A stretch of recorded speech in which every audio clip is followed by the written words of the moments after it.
අද මේ මහ බ්‍රහස්පතින්දා ස්වාමින් වහන්සේගේ අවසාන රාත්‍රී භෝජනය සිහිපත් කරමින් බිසන්දෑවේ දිව්‍ය පූජායාගත් සමග අපි ආරම්භ කරනවා අතිවිශේෂ පාස්කු අවස්ථාව.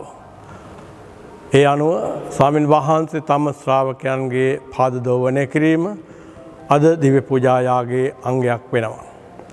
එලෙසම දිව්‍ය සප්සාද වහන්සේ ස්ථාපිත කිරීම සහ පූජාත්‍රය ස්ථාපිත කිරීම අපි අද දවසේ දිව්‍ය පූජායාගය තුළ සිහිපත් කරනවා.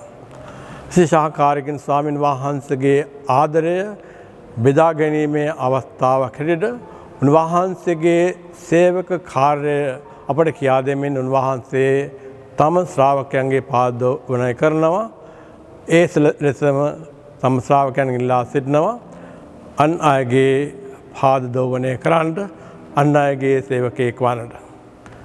ආදර සහෝදරවරුනි, ඉතින් අනුව අපි මේ ආරම්භ කරන්නා වූ අද මෙහෙය අද අවසන් වෙන්නා වූ මෙහෙයක් නෙවෙයි. මේ අවසන් වෙන්නේ මහා සිකුරාදා කුරුස මෙහෙය, ඊළඟට අල්වැසන සුරාදා ස්වාමීන් වහන්සේගේ උත්ථානය සමරන්නා වූ රාත්‍රී මෙහෙයෙන්. ඒ අනුව මේ තෙදින අතිවිශේෂයි.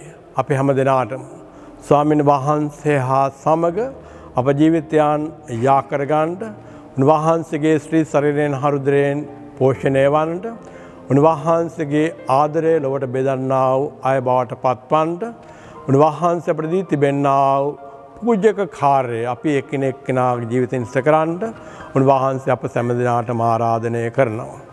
ඉතින් ඒ ආරාධනය බාර ගන්නා වූ ජනතාවක් ලෙස අපි තාම භක්තියෙන් අද දවසේ මේ මෙහෙයට සහභාගී වෙමු. එතනින් ස්වාමීන් වහන්සේට ලං වෙන උත්සාහ කරමු.